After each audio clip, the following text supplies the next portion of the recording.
Collaboration between the experts of the national museums of Romania, Ukraine, and the Republic of Moldova has resulted in an intriguing and unique exhibition that captivates the visitor with the splendor and mysteries of an old Neolithic civilization, the Cucuteni-Trypillia. Composed of more than 450 items, the collection is among the most significant discovered so far.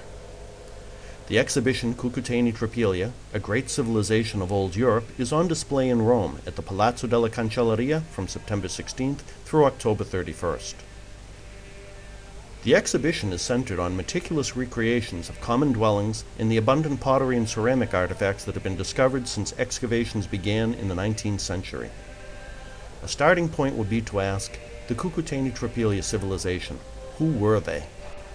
Tracing its roots back to the 5th millennium BC, the Cucuteni-Trypillia is considered to be the first great civilization of Europe, having occupied the area that is now Romania, Ukraine, and the Republic of Moldova.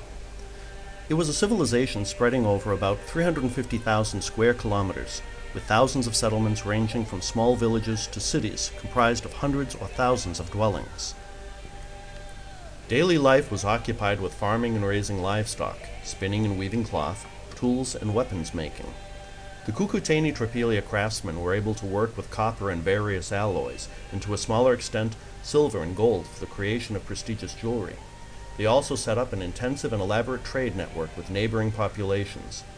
But the main preoccupation of the Cucuteni-Trypillia seemed to be ceramics.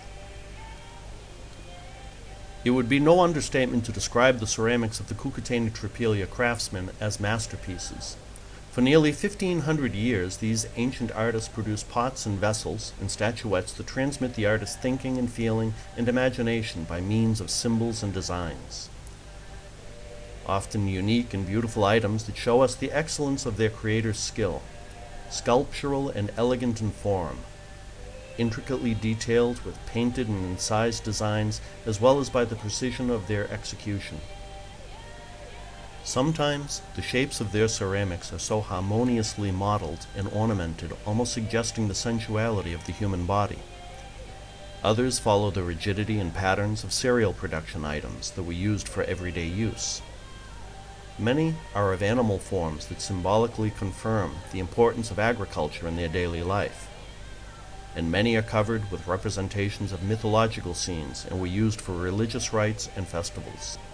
Most of the statuettes found in the archaeological excavations probably represented important persons.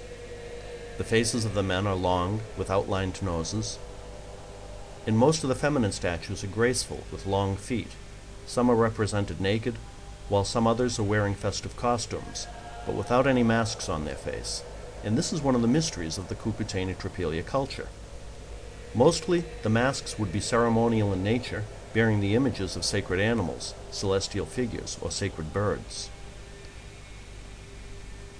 Many of the statuettes and ceramics are decorated with symbols that have a universal and enduring meaning, being recognized for thousands of years after their production, and some others are decorated with symbols that would only be known in the limited circle of initiates and priests partaking in their magical rites and liturgies.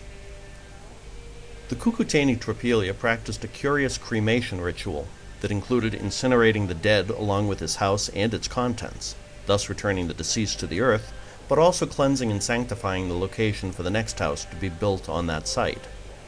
But this practice came with a great cost.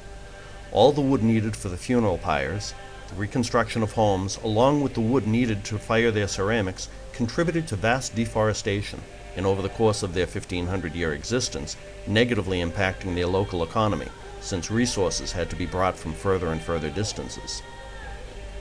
And later, attacks from nomadic pastoral tribes and neighboring communities coming from the steppe regions of Eurasia are believed to have led to their decline and disappearance altogether. At present, we have more questions than answers about this important Neolithic civilization. The Cucuteni-Trypillia did not appear under the conditions of slavery-based societies, as was the case with Sumer in Egypt, but appeared as a result of community relations and trade relations, compatible with the modern ideals of democracy and self-government. The present exhibition displays several thematic collections of Romania, Ukraine, and Moldova, and is the first international exhibition showing some of the most representative materials of Cucuteni-Trypillia culture.